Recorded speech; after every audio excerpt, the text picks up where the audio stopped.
What's up, Giants fans? Welcome into the Allen Hour. It's been a minute since I've done a Giants video.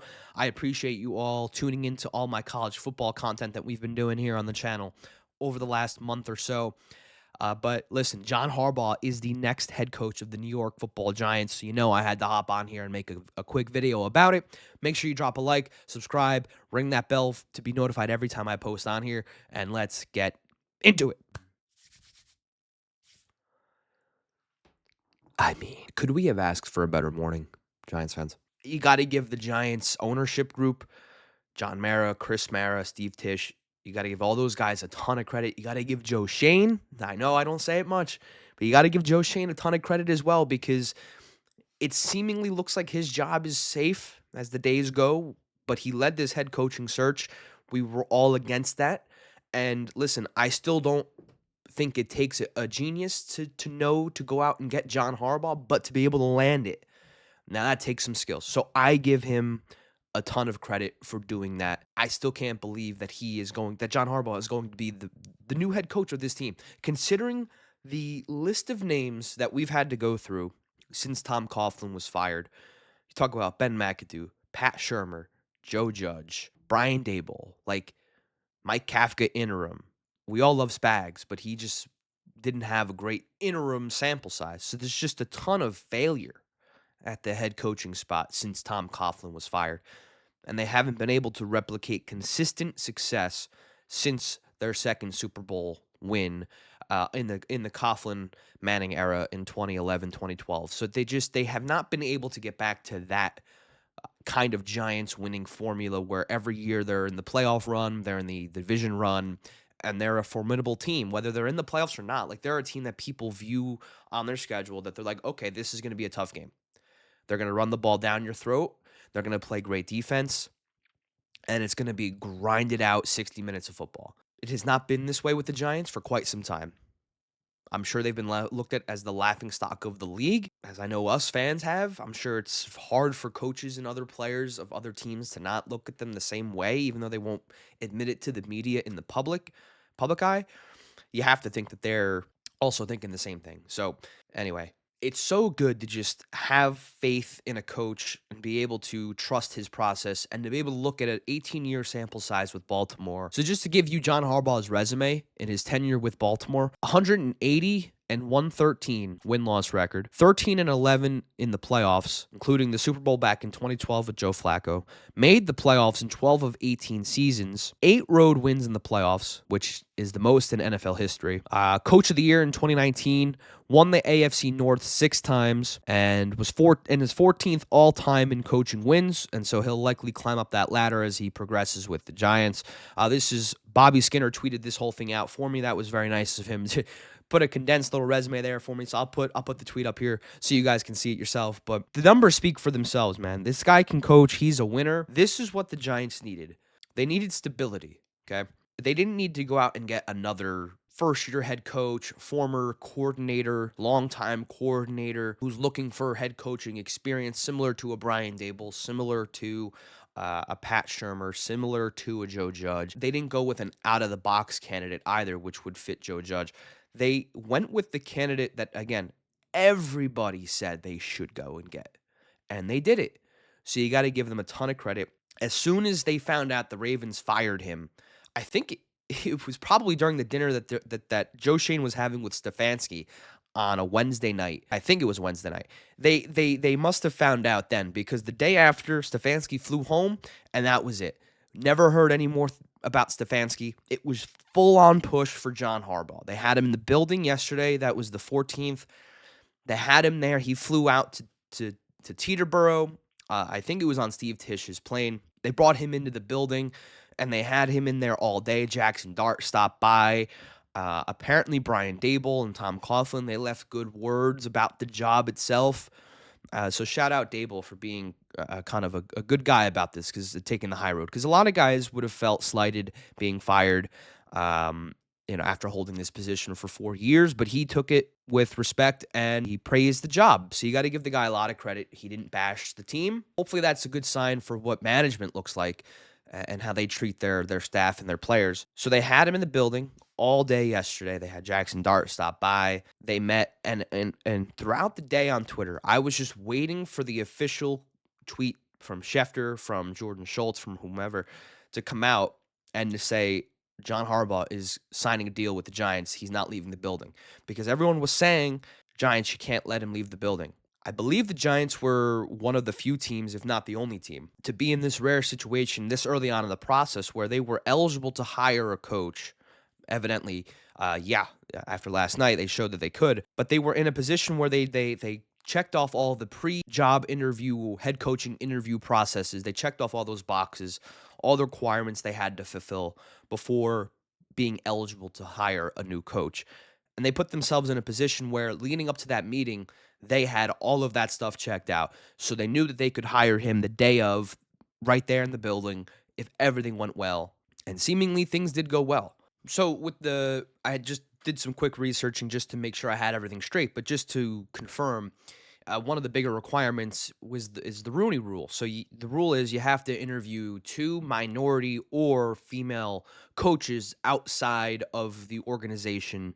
And the Giants fulfilled that requirement, interviewing Raheem Morris, who was recently fired by the Falcons, and ex-Giant but former Raider coach Antonio Pierce. So those were the 2 that count towards that rule.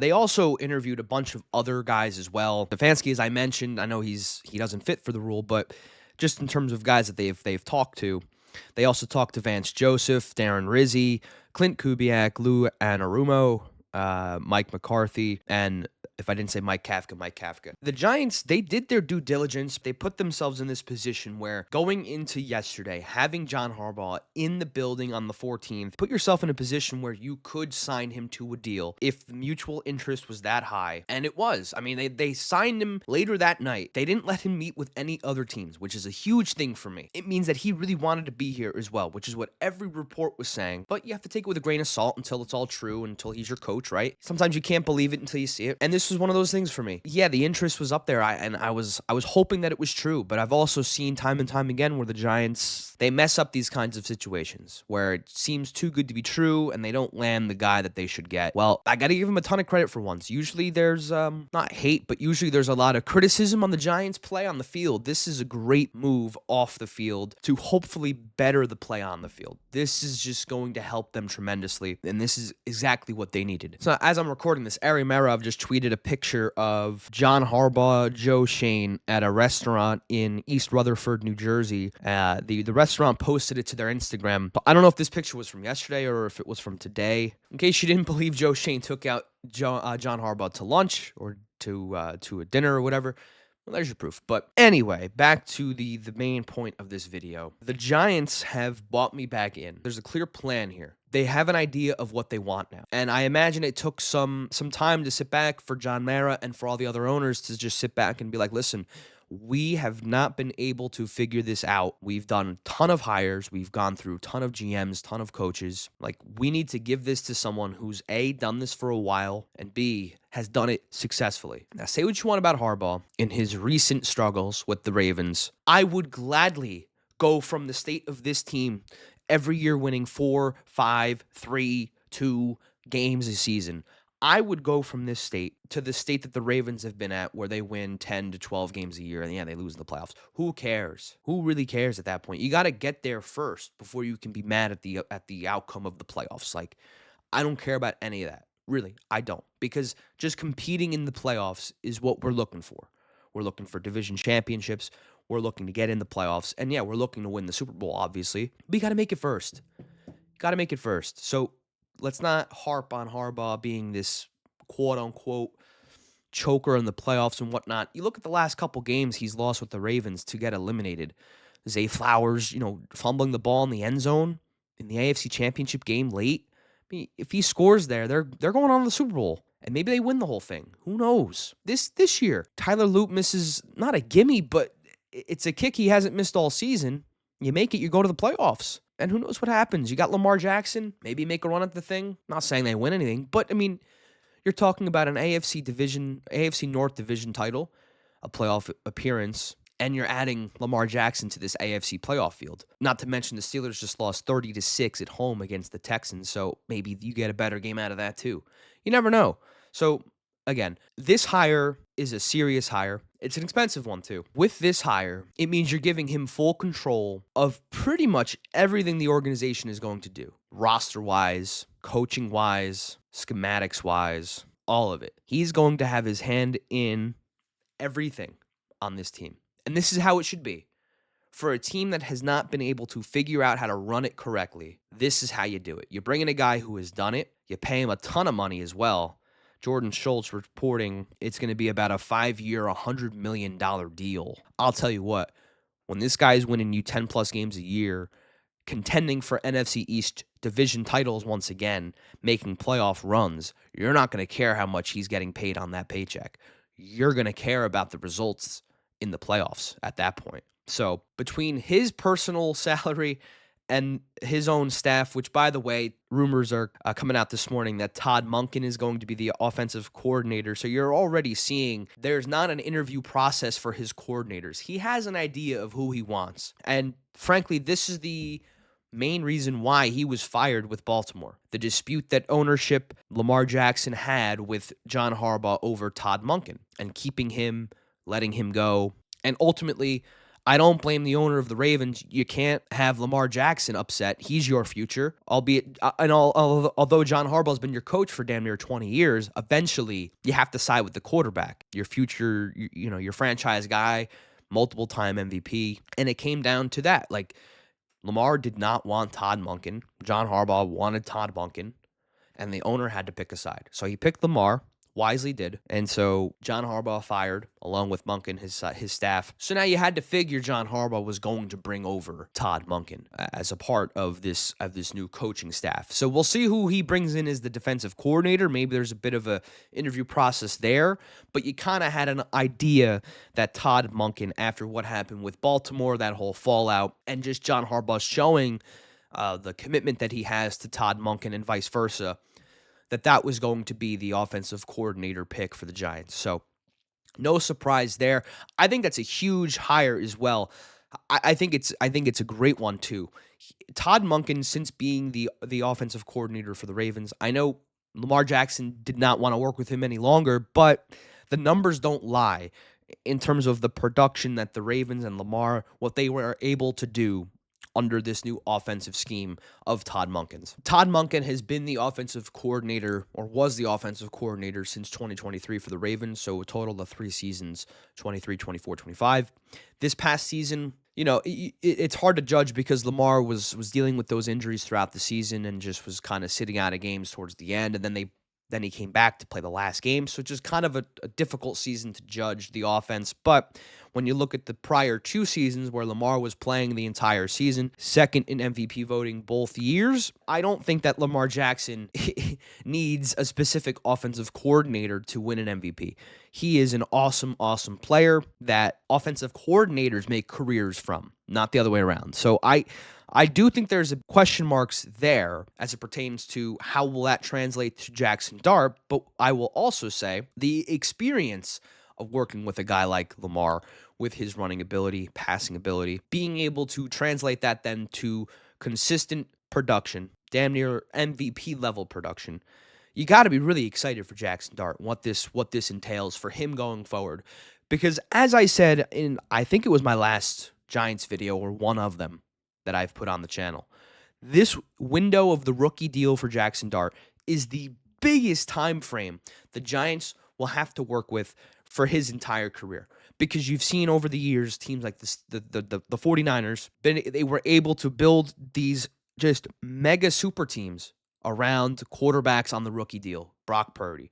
That's why they were able to make that Super Bowl run early on, because the guy was making like $800,000, whatever it was, as being a 7th-round pick. Now, I get $800,000 is not what Jackson Dart is making, but still, you have to imagine Jackson Dart gets a big extension in the years to come, and he's going to make close to $60 million a year, upwards of at least 50 with the rest of the league. So this is the time to go do it. This is the time to put this team on the field and go win some ball games.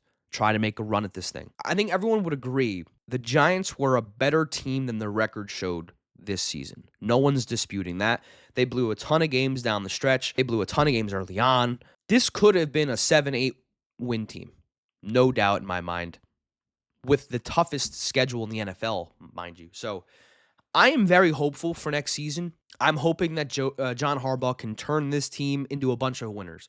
I think that's the biggest thing because these guys are talented, but they need to figure out how to win. And I think John Harbaugh is the guy that can get them to that point and teach them how to be winners and how to win games in close game scenarios late in those games because that is important. You have to be able to close out, but you also have to learn how to do it. And I think Harbaugh is the perfect guy for this job. Listen, I know I've said it a million times. I just can't get over that they did it. I can't believe that they actually did it. It just sounded like a pipe dream this entire time because it happens so often with this team. They make the wrong hires, they make the wrong trades, they win the wrong games. There's just so much wrong that happens, and they finally did something right, and it didn't take forever to get either. That was the most astonishing thing to me. Soon as he was available, they were fully committed, and you got to give them a ton of credit for doing so. We'll see how the rest of this thing shakes up, but again, John Harbaugh hired as the next head coach. They're finalizing the deal. It's going to be in the ballpark of 5 years, $100 million. Again, that was Jordan Schultz reporting that. So it's a big contract, $20 million a year. Todd Monken is expected to be the offensive coordinator. Still no news on the defensive coordinator that John Harbaugh will bring in for the Giants, but this is exciting news for everybody involved on this team. And that's what I've been hearing on Twitter. The team is ecstatic. Jackson Dart's development is going to be just so much fun to watch. This team is going to have an identity finally. They're going to get back to the way that they used to play football, where they run the ball. That's Todd Monken's thing. He likes to run the ball. You see how Baltimore operates. You just look at their last couple seasons with Derrick Henry, especially. They pound the rock. They let Lamar do his thing. You got Malik Neighbors coming back. You got Scadaboo who's going to pound the rock. Like, this is just going to be a tremendous team. It almost feels like I should lower my expectations just so that I am prepared for, again, the worst case scenario. But it's an exciting time. This does not come around too often where you all of a sudden have a top, dare I say, 5 coach in football, like one of the upper echelon coaches in football. You instantly have that, and you have the league's respect instantly back with this hire. There's no one around the league looking at the Giants going, "Oh yeah, we'll roll right in there and we'll come out with a win." Not anymore. I can tell you that right now. Another quote. This is from Jordan Schultz. He received a text last night from an AFC executive. The quote was, "Vrabel to New England last year is the John Harbaugh to the Giants this or 2020 in 2026. Mark it down, A+ hire." I don't know who this executive is. We'll never know, but it kind of gives you that vibe where you just hire the home run candidate off the board that you kind of head scratched and you kind of thought, why were they fired? And you have to really tip your cap to John Mara, who's going through all his stuff with cancer, and I pray for his speedy recovery. My dad went through a similar thing, so I get where him and his family are at right now. It's not a great place to be, but you got to give him a ton of credit for being a part of this process despite all of that and wanting this team to win so badly that he's willing to give John Harbaugh all of this command over the team, essentially. And the Giants were able to self-reflect a little bit, look themselves in the mirror, and say, hey, we have not done a good enough job. I'm sure more news will come out throughout the day. Today, on the 15th, I have to work later tonight, so I'm trying to get this up before I go to work. I wanted to just kind of get this up. I was at work last night. If you check out my Instagram and my TikTok, the Allen Hour, you could find it there. I posted a reaction video to the hiring last night. I was working over at MSG, and that's when the news broke. I mean, it was damn near midnight, and I was not home to make a video, but I was there. I had my phone, made a quick little reaction video. So anything that comes out tonight, whether that be a defensive coordinator hire, something else revolving around the team, if you check out those 2 spots, I post quick instant reaction videos where you can get my instant reaction, and then a long forum video will follow the days following. So make sure you check out those 2 pages because that's where you can keep up to date on in the moment reactions to any news coming out that's newsworthy for the Giants, for the Yankees, for whoever it is. So make sure you check out those two spots on Instagram and TikTok. I'll link those down below. For all my college football fans, also, I had the flu this weekend, so I was not really 100% obviously to make a recap video for the college football playoff games. If that's something you guys want, let me know in the comments. We're going to make a national championship preview video. I'm unsure of when we're recording this, but definitely expect it before Monday, which is when the game is on the 19th. If I had to guess, expect it this weekend. I have a couple days off from work, so I'll be able to record and edit and put everything up this weekend. We got an exciting one between Indiana and Miami, down in Miami nonetheless. So Miami playing in their home stadium. It's going to be a fun one. I'm trying to have Dan and Andrew back on for that as well to keep up with our college football content. But to get back to what we were just talking about, again, John Harbaugh hired as the head coach of the New York Football Giants. And I could not be more excited. I cannot wait to see the decisions that he makes, the new direction he takes this team in, and just the identity that he creates for this team, the structure that he builds, and just I can't wait to see it all unfold. I can't see how this doesn't work. Yes, we've been disappointed many times as Giants fans. Maybe I'm getting my hopes up a little too much, but it's hard not to. It really isn't, because everybody knows this is a home run hire. Everybody respects this team immediately now. He's done it for almost 20 years with the Ravens. You got a young quarterback on the rookie deal. You got a Cam Scadaboo on the rookie deal, who's just the ultimate energizer bunny. And you got a coach who is historically known for building cultures, for building a team that gets production through a collaborative effort. This is exciting time for the New York Giants. They finally are going to have an identity. We'll have to wait and see what that is. But again, John Harbaugh, the head coach, he's finalizing his deal, 5 years, $100 million. Todd Monken going to be the offensive coordinator. So it should be wicked times up in East Rutherford. I can't wait to see how this thing gets changed, because it desperately needed some change. And John Harbaugh, to the luck of the New York Giants, became available, and they swept in, and they got their guy. So I appreciate you tuning in. Make sure you subscribe to the channel, leave a like, drop a comment to your reaction to this hiring. Did you like it? Did you not like it? Let me know any questions you might have. Voice your opinions down below. Let's start a conversation. Are you as excited as I am? Because I would not be surprised. This is going to be franchise changing stuff right here, and I cannot wait for it to happen. So again, subscribe, leave a like, drop a comment, ring the bell, and we'll see you guys next time.